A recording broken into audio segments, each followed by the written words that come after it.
오늘은 6월 25일 수요일입니다. 당신은 화목하게 하는 자입니다. 당신은 화목하게 하는 자입니다. 라는 제목입니다. 말씀 본문은 고린도후서 5장 19절입니다. 확대 번역본으로 나와 있는데요. 제가 개역 개정으로 먼저 읽어드리겠습니다. 곧 하나님께서 그리스도 안에 계시사 세상을 자기와 화목하게 하시며 그들의 죄를 그들에게 돌리지 아니하시고 화목하게 하는 말씀을 우리에게 부탁하셨느니라. 아멘.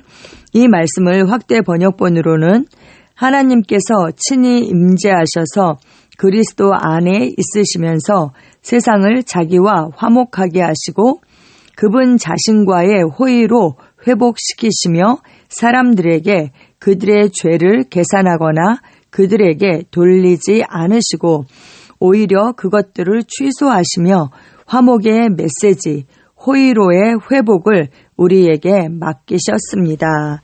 아멘. 주 예수님은 누가복음 19장 10절에서 인자가 온 것은 잃어버린 자를 찾아 구원하려 함이니라고 말씀하셨습니다. 예수님은 이 사명을 완수하시고 하늘로 돌아가셨지만 우리에게 동일한 책임을 맡기셨습니다. 아버지께서 예수님을 보내신 것처럼 예수님은 우리를 보내셨습니다.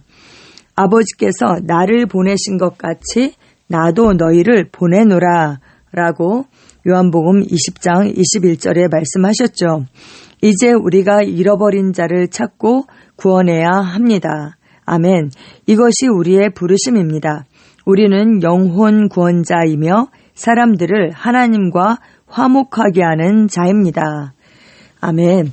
예수님께서 친히 인자가 그리스도가 온 것은 잃어버린 자를 찾아 구원하기 위해서 왔다라고 말씀하셨습니다. 또 예수님은 요한복음 10장 10절에서는 내가 온 것은 양으로 하여금 생명을 얻고 풍성한 생명을 얻게 하기 위함이다 라고 말씀하셨죠. 이것이 바로 예수님의 사명입니다.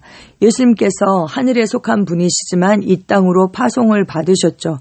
하나님이신 그분이 육신을 입고 이 땅에 오셨습니다.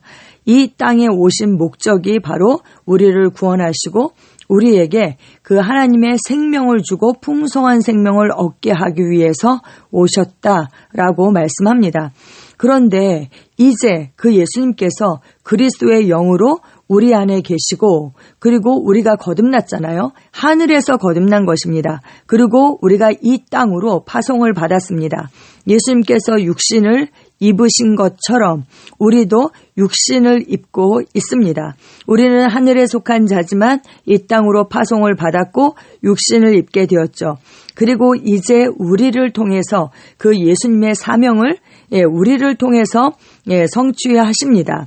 우리의 목적이 무엇입니까? 바로 그 예수님의 사명, 잃어버린 자를 찾아 구원하는 것, 그것이 바로 우리의 사명이죠.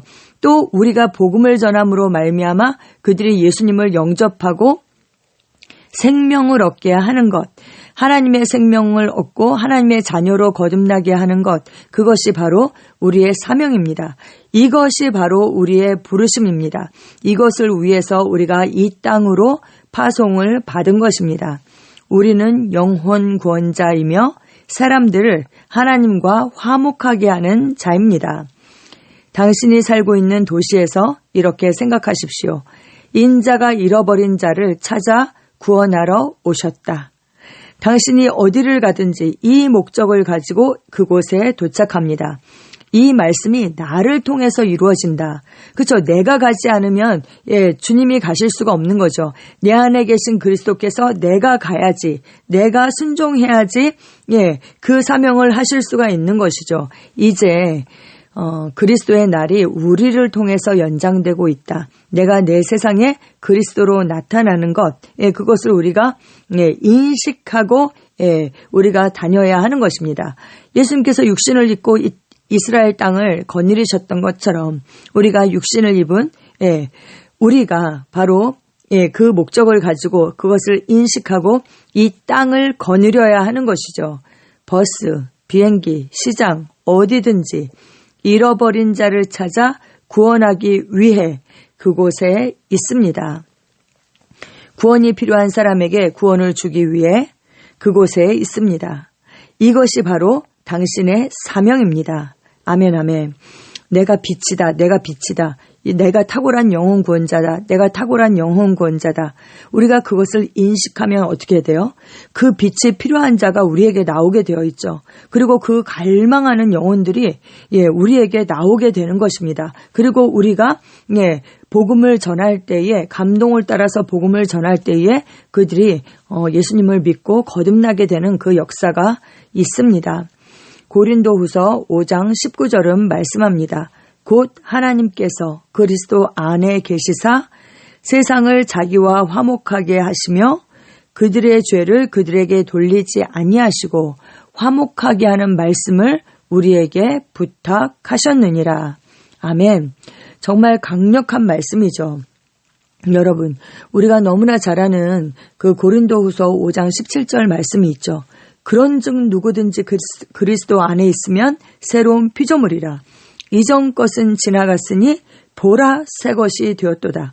우리가 새로운 피조물이 되었습니다. 이전에는 하나님과 분리된 하나님과 불목한 그런 자였지만 이제 우리가 하나님과 화목하게 하는 자가 되었고 화목한 자가 되었고 그리고 우리 사이에 하나님과 불목할 것이 없게 되었죠. 우리가 하나님의 의를 받게 되었습니다. 그런데 그렇게 된 목적이 무엇이냐? 모든 것이 하나님께로서 났으며 그가 그리스도로 말미암아 우리를 자기와 화목하게 하시고 또 우리를 화목하게 하셨을 뿐만 아니라 또 우리에게 화목하게 하는 직분을 주셨으니 곧 하나님께서 그리스도 안에 계시사 세상을 자기와 화목하게 하시며 그들의 죄를 그들에게 돌리지 아니하시고 화목하게 하는 말씀을 우리에게 부탁하셨다. 이렇게 말씀합니다. 화목하게 하셨고 우리를 또 화목하게 하는 직분을 우리에게 주셨고 또 화목하게 하는 그 말씀도 우리에게 부탁하셨다. 정말 얼마나 놀라운 말씀입니까? 하나님은 최고의 화해자이시며 그리스도 안에서 세상을 그분과 화목하게 하셨습니다. 그러나 그분은 당신을 통해 이 일을 계속하십니다. 네, 사람이신 그리스도는 하늘 보좌에 계시죠. 이제 우리를 이 땅으로 파송하시고 그 일을 우리를 통해서 하십니다. 오늘날 하나님은 당신 안에 계시며 세상을 그분과 화목하게 하고 계십니다.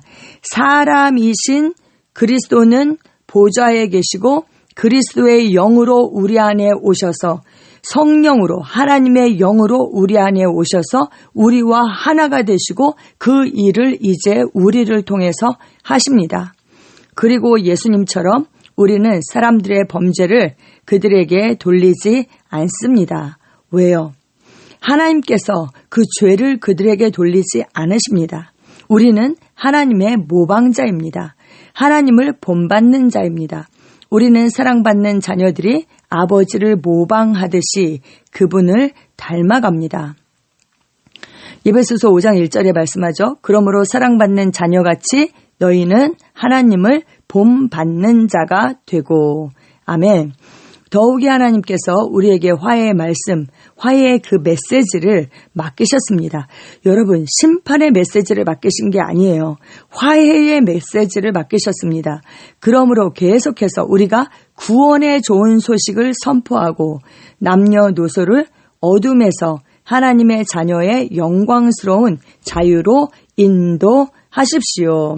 할렐루야. 아멘. 우리가 너무나 잘 아는 말씀이 있죠. 요한복음 3장 16절. 하나님이 세상을 이처럼 사랑하사 독생자를 주셨으니 이는 그를 믿는 자마다 멸망하지 않고 영생을 얻게 하려 하심이라. 그리고 그 하나님이 그 아들을 세상에 보내신 것은 세상을 심판하려 하심이 아니요 그로 말미암아 세상이 구원을 받게 하려 하심이라. 이렇게 말씀하고 있습니다. 심판하려고 오신 것이 아닙니다. 우리를 구원하시기 위해서. 그렇다면 그 똑같은 사명을 우리가 받았다면 우리도 그들을 정죄하거나 심판하지 않습니다. 그렇죠? 우리도 범죄를 그들에게 돌리지 않습니다. 그 죄에 대한 그 대가는 이미 치루어졌기 때문입니다. 할렐루야. 우리는 화해의 말씀, 화해의 메시지를 맡은 자들이고 그 복음을 하나님과 우리가 분리되었던 자이지만 예수 그리스도를 말미암아 우리가 하나가 되게 하는 그 화해의 메시지를 우리는 전합니다. 아멘. 기도 함께 하시겠습니다. 사랑하는 아버지, 나에게 화해의 사역을 맡겨주셔서 감사합니다.